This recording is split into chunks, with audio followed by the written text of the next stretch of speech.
তখন ধর্ম নিরপেক্ষতাকে কবর দিয়া বিসমিল্লাহ দিয়া সংবিধান শুরু করেছে। জয়গণ ঠিক কিনা? যা কিছু হবে কার নামে? এই মাইকালারা তো বিসমিল্লাহ পায় না, খালি হাত মারে আর চঞ্চল করে।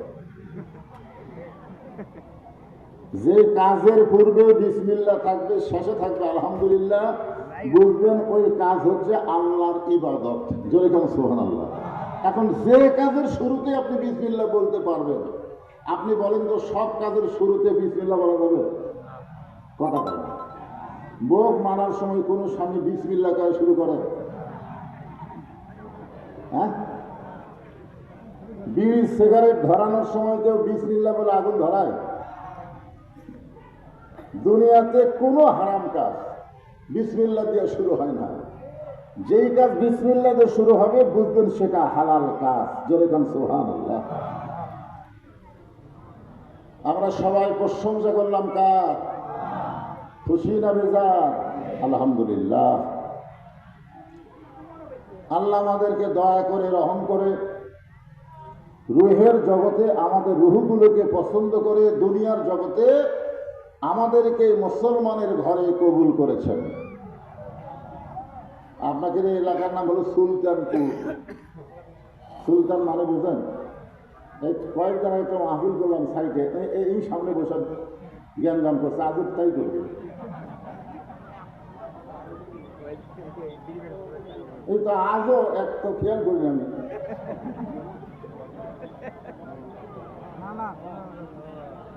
মানে বক্তার আগেই কথা কয়, বক্তা কথা বলার আগে কথা বললে কি হয়েছে?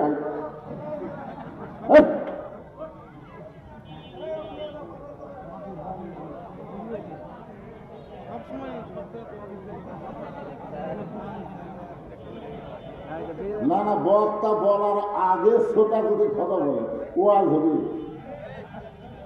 আমি কিছু বলার আগেই বলতেছি। রুহের জগতে আল্লাহ আমাদের রুহগুলোকে নিজের কুদরতে হাত দিয়ে বাছাই করেছে। বলেন সুবহানাল্লাহ। আল্লাহর অসংখ্য রুহুর মধ্যে মুসলমানের ঘরে যেই রুহু জন্ম নিয়েছে এই রুহুটা হলো আল্লাহর পছন্দনীয়। যেরকম সুবহানাল্লাহ। কোন বনেরই পাখি তুমি আইলারে কোন বনে, আবার কোন বনেতে যাইতে হবে পড়ছে নাকি মনে। আমরা কোথায় ছিলাম, কোথায় আসলাম, আবার আমরা কোথায় যাব, এই যাওয়ার কথাটা আমাদের মনে থাকে না। মনে করছি আমরা আসিয়া গেছি যখন, আমরা আর যাবো না। কি যাবেন না যাবেন না? এইটা কোন জায়গায় যাওয়ার কথা বলতেছি? বাড়ির যাওয়া? অনেকে আবার চিন্তা করতেছে হুজুর বাড়ির যাওয়ার কথা বলতেছে।